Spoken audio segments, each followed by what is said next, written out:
Assalamualaikum warahmatullahi wabarakatuh. Bapak dan Ibu yang terhormat, pada kesempatan ini izinkan kami menyampaikan informasi tentang implementasi budaya anti korupsi dalam pengelolaan biaya operasional sekolah atau BOS.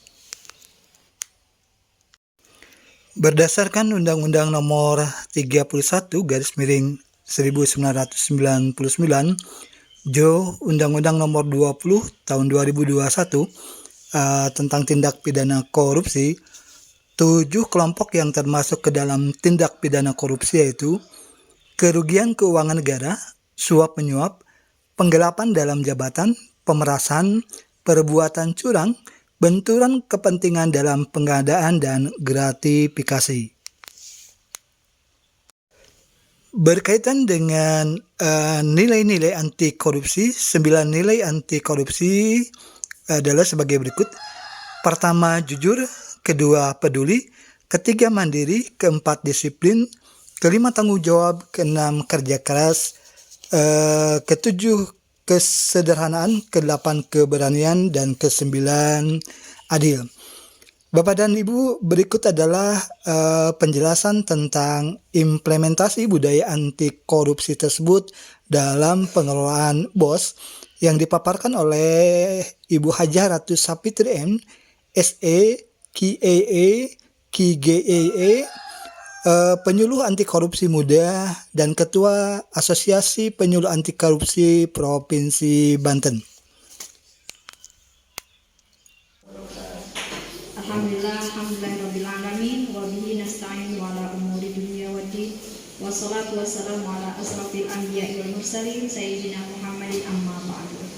Bapak dan Ibu sekalian yang saya hormati, Ibu Kepala Sekolah, Bu Dewi, Bu Umi atau Bu Dewi? Bu Umi Dewi Asia ya.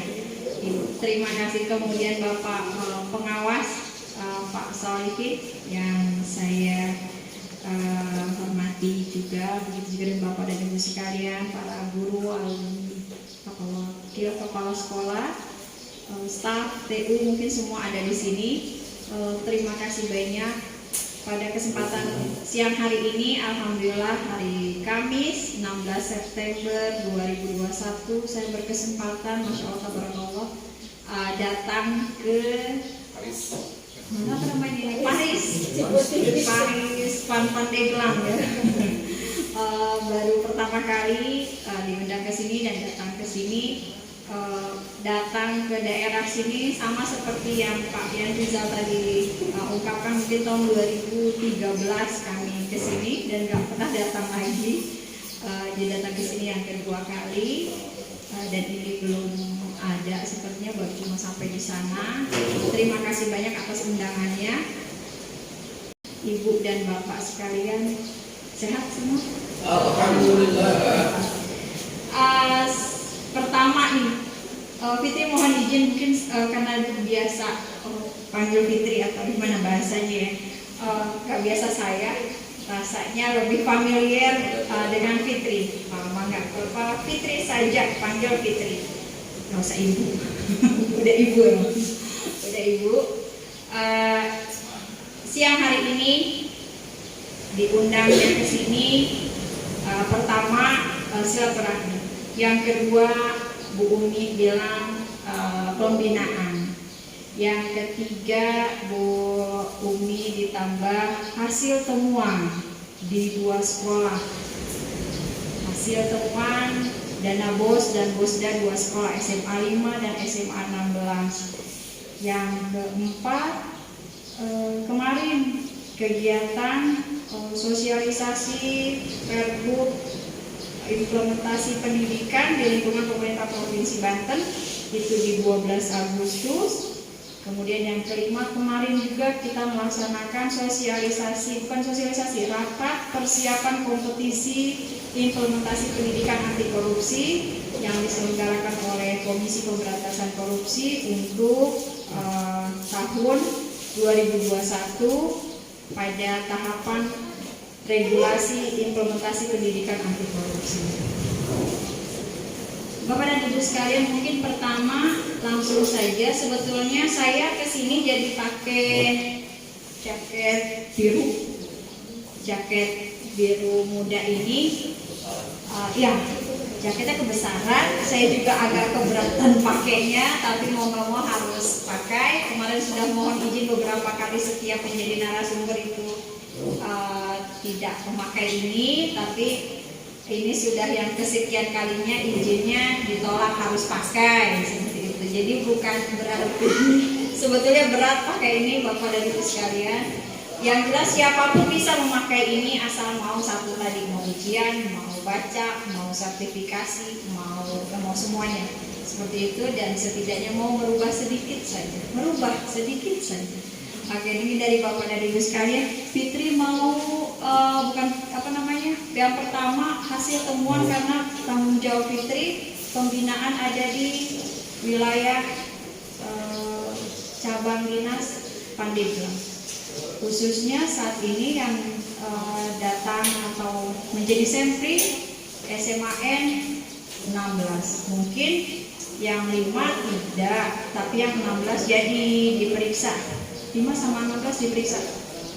5-nya diperiksa nggak Bu? Saya lupa. 16 ya sepertinya. Nah ini mungkin yang pertama dana bantuan operasional sekolah BOS, dan Bosda-nya mungkin tidak banyak disinggung karena Bosda di dinas ya pembelanjanya di dinas. Dasar hukumnya apa sih?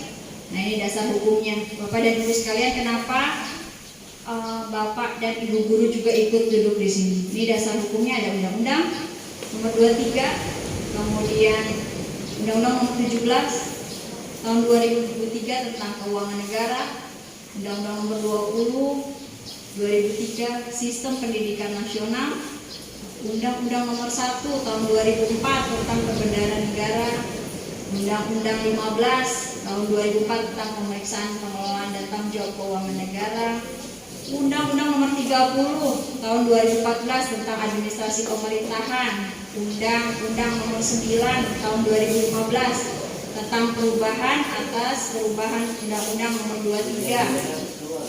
Kemudian PP Nomor 48 Tahun 2008 tentang pendanaan pendidikan, PP Nomor 66 Tahun 2010 tentang perubahan PP 17 Tahun 2010. Kemudian ada lagi PP 13 Tahun 2015. Sini ada PP 12 2017. Kemudian ada PP 12 tahun 2019 tentang keuangan daerah. Selanjutnya Permendikbud 14 tahun 2020, Permendikbud 6 tahun 2021, Juknis pengelolaan, Kepmendikbud ada juga 2021, Permendagrinya ada lagi, Permendagri 24 2020 tentang pedoman dana bantuan operasional BOS. Perdanya ada lagi penyelenggaraan pendidikan. Kemudian Pergub 52 tentang pendidikan gratis SMAN, SMKN dan SKHN. Kemudian Pergub 63 tentang perubahan atas peraturan gubernur nomor 36 tentang standar harga satuan provinsi Banten. Kenapa? Ini undang-undang untuk pengelolaan dana BOS itu hampir 23. Begitu banyaknya, kenapa ini harus satu-satu? Betul memang dana BOS dari pusat, tapi turunnya ke bukan langsung dari pusat ke sekolah ya, enggak kan? Jadi dari pusat ke rekening daerah, kemudian dari dinas pendidikan disalurkan ke masing-masing sekolah. Artinya dari tiap aturan ini semuanya saling terkait. Jadi jangan sampai ada. Kemarin setelah pemeriksaan kami ada yang sampai bilang begini, inspektorat, jadi bahasa kasarnya itu sampai di status dipasang. Gak usah ikut campur tentang pengelolaan dana BOS. Dana BOS itu turunnya dari pusat. Siapa yang mau belanja, mau dipakai apa, gak usah ikut campur inspektorat daerah. Nah, ini yang harus dipahami satu persatu. Karena Rp1 pun yang Bapak pakai, yang diberikan oleh sekolah kepada Bapak, memang harus bertanggungjawabkan. Mau beli jeruk 1 biji 2.500 atau Rp500 harganya, tetap harus ada SPJ-nya. Mau pergi ke inspektorat 10 kali, bolak-balik 20 kali, 108 kali itu buat staf. 1 tahun 108 kali buat staf, guru atau siapapun pegawai. Yang non PNS harus didampingi PNS, yang PNS boleh sendiri, boleh berdua, boleh bertiga. Mau itu 108 kali loh boleh dalam 1 tahun. Tapi harus ada tapinya. Di aturannya ada. Pergi ke Pemprov, pergi ke inspektorat. Apa buktinya? Berarti ada undangan. Kemudian selain ada undangan, kalau tidak ada undangan seperti apa? Koordinasinya kemana? Berarti ada surat perintah tugas. Kalau perjalanan dinas harus seperti apa? Oh, berarti harus ada visum. Kemana kita pergi? Ke inspektorat. Dari Sumur ke inspektorat berapa jam? 4 jam. Berangkat subuh. Capek dong. Belum selesai, besok harus balik lagi. Nginep. Nggak apa-apa nginep. Harus dikasih. Kepala sekolah, bendahara harus ACC nginep boleh. Mau dia yang mahal, mau yang murah, sesuai dengan harga satuan yang ada di Pemprov. Diperbolehkan semua, tapi harus ada apa? Ada kwitansi hotel, nginepnya di mana, kemudian berangkat lagi besok ke tempat tujuan. Artinya visum itu ditandatangan 2 kali. Ada kedatangan, ada kepulangan. 2 kali itu harus ada visum. Menunjukkan apa visum? Visum ada surat tugas. Kalaupun Bapak koordinasi, tetap ada itu boleh, tidak ada masalah. Tapi ini mah ada banyak kata bendahara pengaduannya. Bu, guru-gurunya pergi ke sini, pergi ke sini, pengennya minta ongkos transport aja, minta uang harian. BBM-nya tidak bisa membuktikan, padahal sangat mudah. Bapak ke Serang, ke Inspektorat Provinsi Banten, atau ke Dinas Pendidikan, atau ada acara di Serang, di mana aja, di Pandeglang-nya kah, ya, di KCD-nya, semua pakai visum. Kemudian bensinnya bisa diganti, tinggal Bapak membuktikan struk bensin. Struk bensin kalau nggak ada, katanya pom bensinnya, foto aja sih, kan ada kamera ya semua mas sekarang, ya ada kamera, jebret. Kalau nggak, minta tanda tangan boleh kali, si pom bensinnya. Kalau memang benar kita pergi ke sini dan isi bensin di sini, kan nggak ada masalah semua. Sebetulnya ke situ arahnya. Tapi ada beberapa yang terganggu nih, sampai ada di status WhatsApp dan semua orang bisa baca. Kita telusuri satu persatu. Ini siapa? Guru kah? Kepala sekolah kah? Atau wakasek kah? Ya? Atau pegawai TU-nya kah? Banyaklah. Saya telusuri, oh ternyata ketahuan, bukan Bu, itu penyedia yang merasa terganggu. Penyedia, ada apa penyedia sampai merasa terganggu? Nah ini kan ada tanda tanya lagi. Oh berarti yang sebelumnya terbiasa dengan SPJ yang memang yang harusnya kita sekarang PBJ-nya sekolah itu kan melalui Siplah, ya. Dengan adanya Siplah katanya mahal dan lain-lain, akhirnya penunjukan langsung. Ya, nah padahal bisa dijelaskan sebetulnya Siplah itu sebetulnya menambah pendapatan untuk negara seperti itu. Kalaupun mahal, karena di anggaran juga sudah pasti semuanya lebih mahal dari standar harga satuan. Tapi tidak berarti semuanya lebih mahal itu diserap. Boleh kita mencari referensi dari 3 tempat. Kan itu harus ya. Di Siplah juga boleh. Kalau ini lebih mahal, kenapa nggak kita screenshot? Di Siplahnya mahal Bu. Kan boleh semuanya. Di Siplah ada berapa? Ada 6 market atau berapa sekarang mungkin sudah bertambah. Kemarin hanya 5 ya, waktu kinerja tuh hanya 5 apa 6 market, sekarang mungkin sudah bertambah. Tinggal kita screenshot semuanya. Ternyata lebih mahal kalau ukurannya di Sumur, lebih baik saya beli yang di sini. Nah itu screenshot. Kenapa? Pengadaan belanjanya pakai pengadaan langsung, bukan pakai Simpla. Itu bisa jadi semuanya referensi, semuanya bisa mudah asal kita yang mau belajar baca aturannya sedikit-sedikit, dan jangan malu bertanya ke inspektorat atau ke dinas pendidikannya. Kalau dinas pendidikannya nggak mau jawab atau masa bodoh atau bisa ke KCD atau siapapun, bisa datang ke inspektorat. Kita komunikasi sama-sama untuk ya tadi itu meminimalisir temuan-temuan, meminimalisir yang tadi yang ada pengaduan dari WhatsApp itu akhirnya nyebar kemana-mana, ya kan, sampai nasional bisa tahu. Jadi kita juga bingung, ini dari Banten loh, berarti ada masalah nih di Banten. Berarti kan kalau yang begitu yang bergerak siapa? Kata kepala sekolah, saya tidak pernah menjanjikan apa-apa. Silahkan Anda masuk ke Simpla, ya kan? Silahkan Anda terdaftar di LPSE atau di katalognya LKPP. Kan seperti itu, Bapak dan Ibu kan nggak mungkin.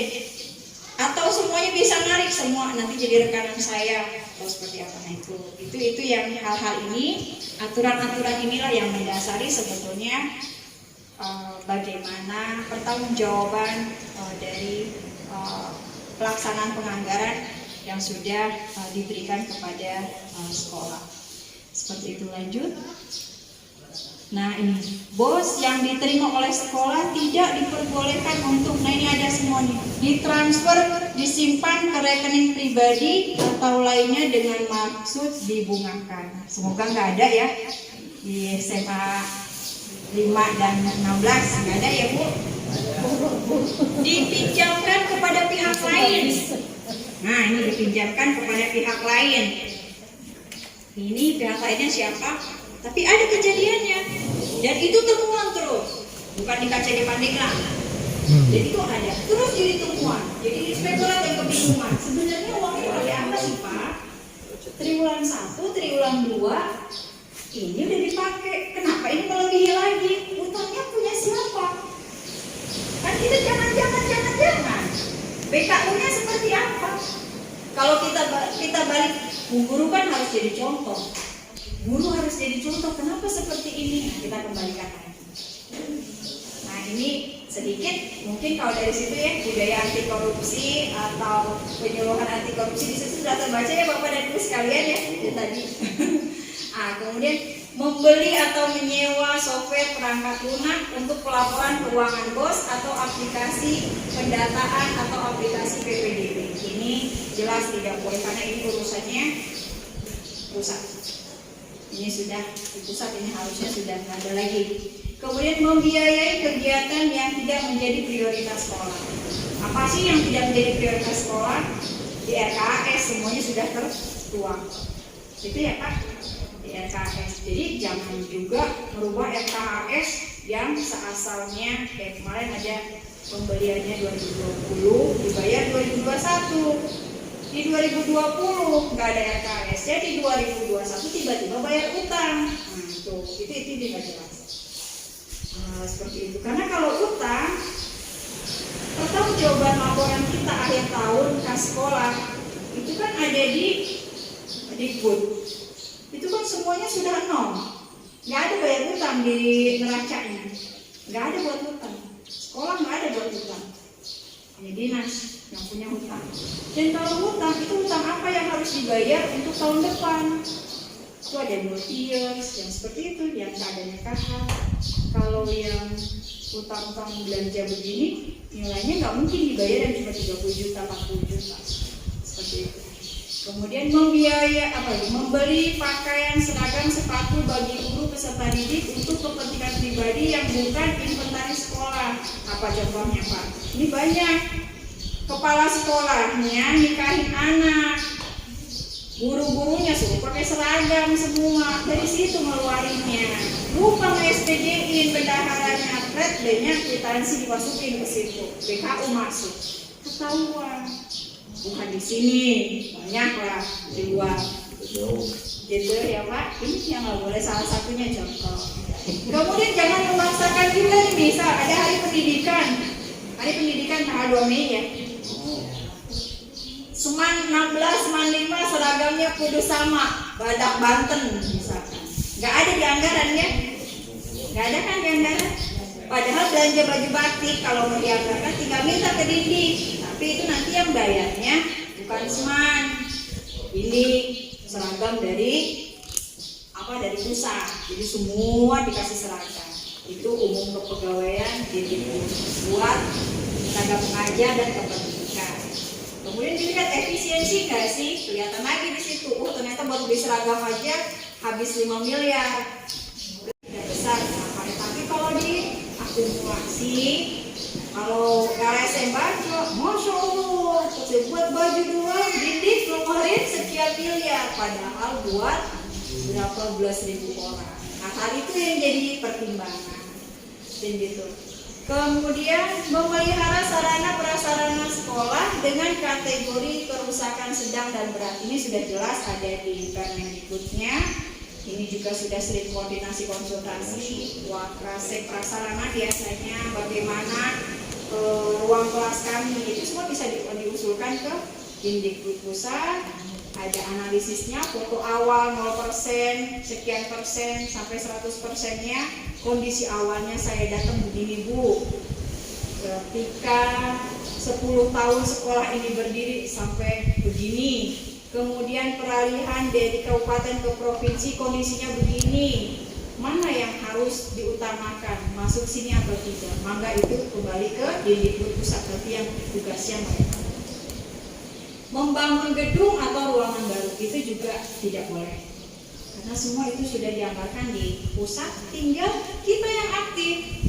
Bu, Pak, apa ini? Tuangkan semua Bapak dan Ibu di sekolah ya, tahu ya, gitu. Membeli instrumen investasi, nah ini juga nggak boleh. Membiayai kegiatan untuk mengikuti sosialisasi, pelatihan, dan pendampingan terkait program BOS atau perpajakan BOS yang diselenggarakan lembaga di luar dinas atau kementerian. Ini biasanya banyaknya dari yang kantor-kantor akuntan publik yang seperti itu ya. Padahal sih buat guru kan itu angka kredit ya itu ya angka kredit kan kalau buat guru buat di bukan maksudnya seminar seperti ini kan sebetulnya kalau buat guru mah kebutuhannya buat angka kredit, buat nambah nilai angka kredit, kenaikan pangkat nggak ada masalah, cuma ya memang harus biaya sendiri. Kemudian membiayai kegiatan yang telah dibiayai secara penuh dari sumber dana pemerintah pusat, pemerintah daerah atau sumber lain yang sah, jadi ini double. Kemudian melakukan penyaluran penggunaan dana BOS reguler untuk kepentingan pribadi atau kelompok tertentu. Ini contohnya juga banyak. Mungkin kalau kepala sekolah, ada grup kepala sekolahnya suka baca ya. Ada itu di Provinsi Banten juga masih ada sampai sekarang menjadi hutang. Kemudian menjadi distributor atau pengecer pembelian buku kepada peserta didik di sekolah yang bersangkutan. Ini juga ada beberapa sekolah, sebetulnya bukan kepala sekolah yang bermain, katanya sih perpustakaan lah, guru di macam-macam lah. Ini kalau di BAP itu ya, tapi posisinya kita sebenarnya permintaan keterangan. Kalau ditanya baik-baik, sebetulnya gimana? Ini kan buat membiayainya ini di luar ini, di luar ini, di luar ini. Nah itu banyak di luar ini, di luar ini, di luar ini gitu. Makanya sebetulnya untuk semua kegiatan kan ada estimasinya ya, berapa untuk persiapan, berapa untuk pelaksanaan, berapa untuk pelaporan pertanggungjawaban. Nah dari situ mungkin bisa diestimasi Bapak dan Ibu sekalian. Selanjutnya, nah ini komponen penggunaan BOS pada SMAN, SMKN, SKHN, penerimaan peserta didik baru, pengembangan perpustakaan, kegiatan pembelajaran dan ekstrakurikuler, kegiatan asesmen dan evaluasi pembelajaran boleh ini semua. Pelaksanaan administrasi sekolah boleh tadi. Mau koordinasi kemana tadi sesuai, mau pergi kemana aja di tiap poin ini, dinas pendidikan, ke BPKAD, ke inspektorat, ke penilik atau kemana hubungannya sekolah kemana nih, ini boleh.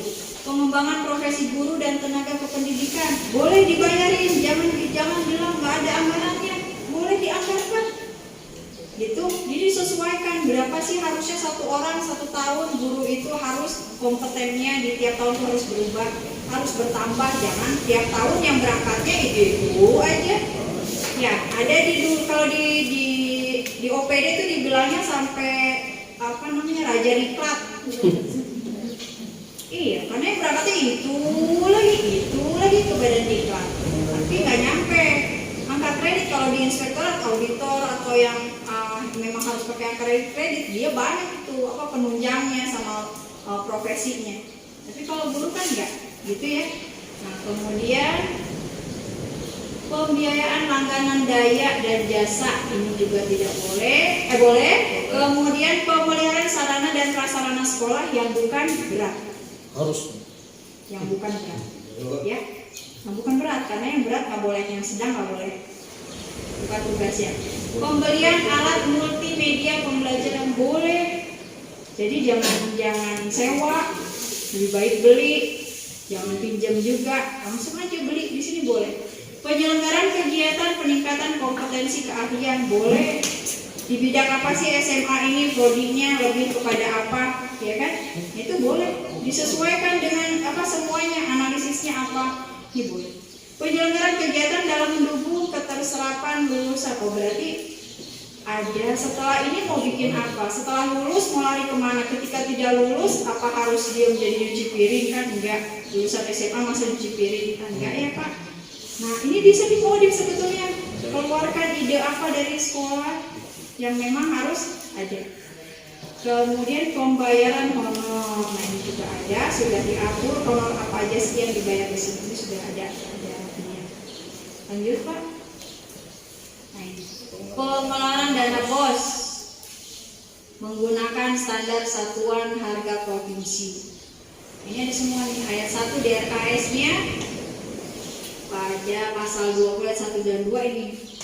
Penerimaan dan belanja, komponen penggunaan dana BOS dalam program dan kegiatan ada pada SNP, terus standar satuan, rencana audit dana BOS setiap tahun, ini semuanya sudah dituangkan. Standar harga satuannya merupakan harga satuan setiap unit barang jasa yang berlaku di provinsi atau kabupaten kota yang ditetapkan dengan Pergub dan Perwal atau Perbuk. Misalnya kita belanjanya, kita kan pakainya Pergub. Belanjanya di Pandeglang, berarti kan standarnya referensinya harga Pandeglang atau mau pakai referensi Serang, boleh, semuanya disesuaikan sini boleh.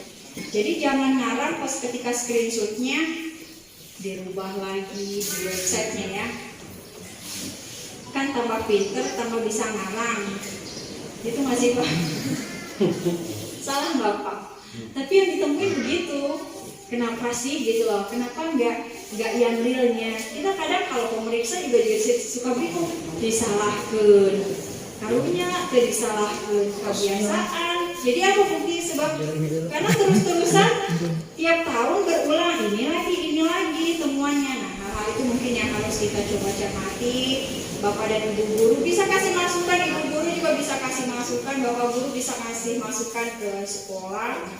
Selanjutnya, nah ini pertanggungjawaban belanja perjalanan dinas. Ini keluhan bendahara, nggak tahu di SMA 16 sama SMA 5. Begini nih, di bendahara nih, apa namanya bendahara nih bilang udah mah apa namanya guru kata guru ya. Bendahara tuh udah mengasih ongkosnya cuma 150.000, sebenarnya ribet SPJ-nya.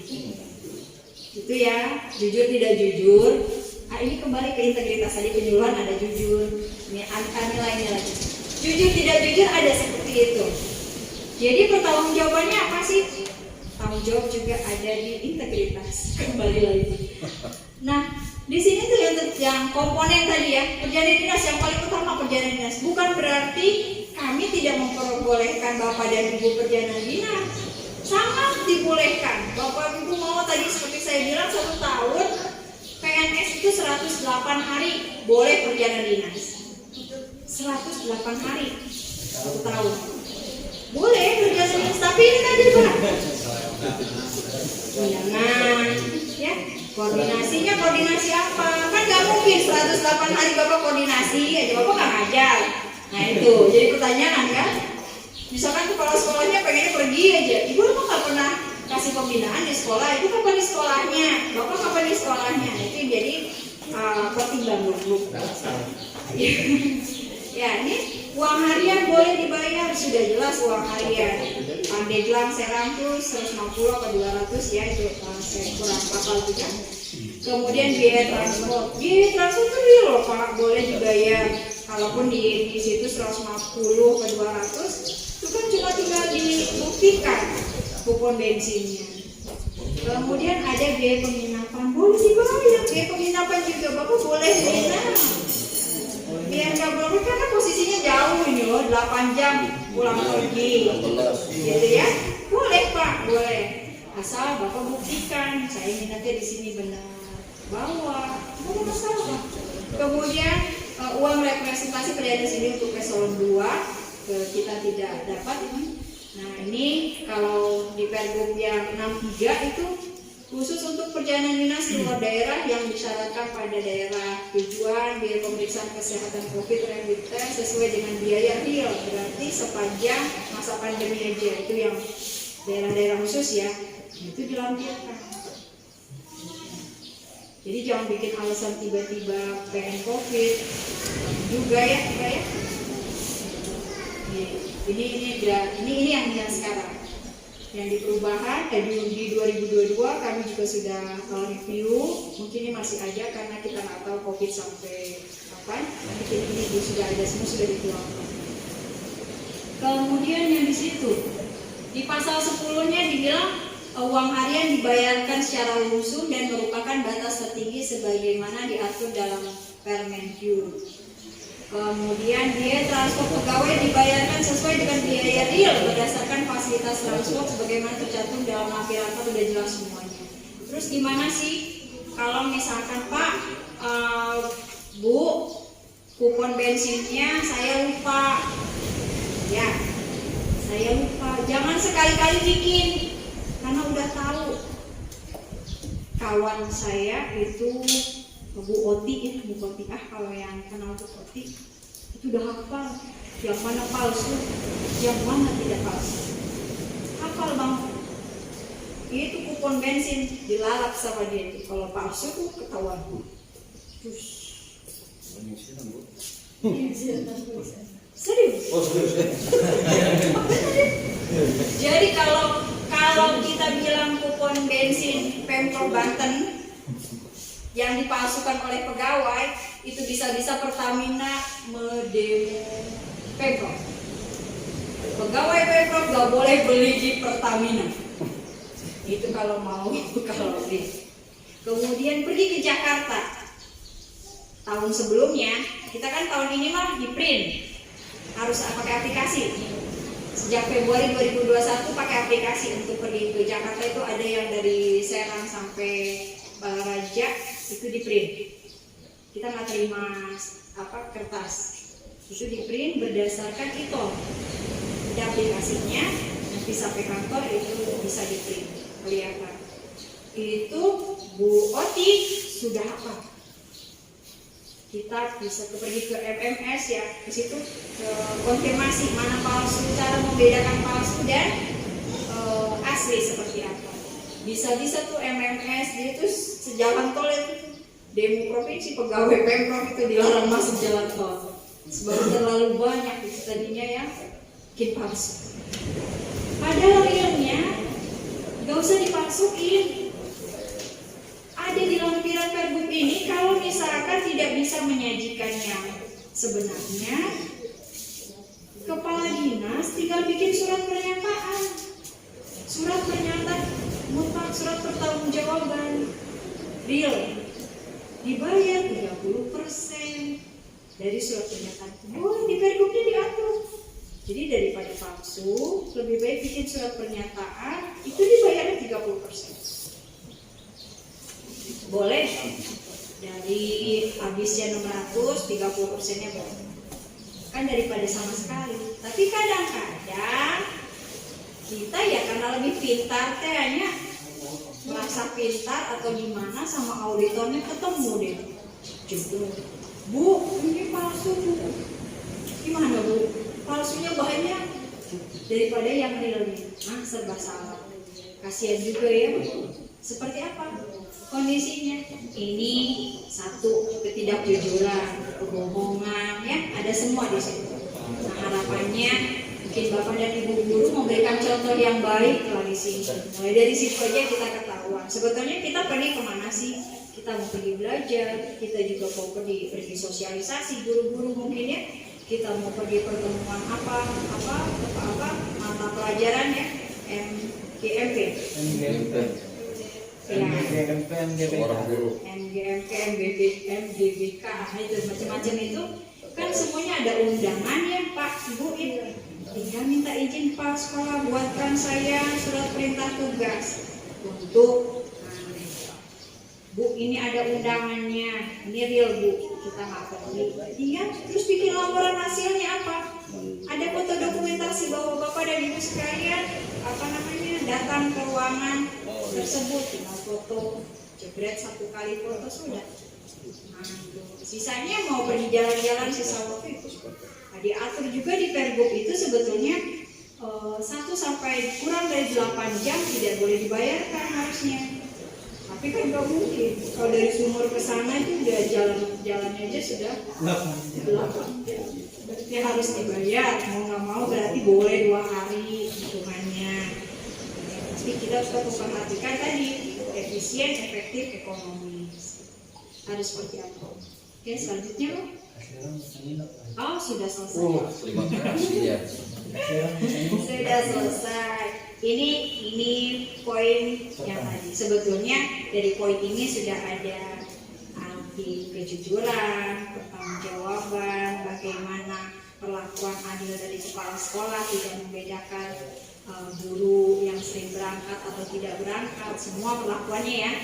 Sama kemudian bagaimana itu bertanggung jawab, bagaimana itu tadi sederhana masuk di situ, masa iya semua gurunya berangkat, terus 108 hari yang berangkat semua boleh, tapi ngapain aja? Bu guru di situ kepala sekolah bisa dilihat di situ 108 hari boleh pergi, terus ngapain aja di sekolah? Masa jalan-jalan terus? Nah itu ya di situ kelihatan. Kemudian laporan pertanggungjawaban penggunaan dana perjalanan dinasnya isinya cuma capsek aja. Nah itu kelihatan di situ. Di poin ini semuanya ada nilai-nilai integritas itu Pak ya, Bapak Ibu semua.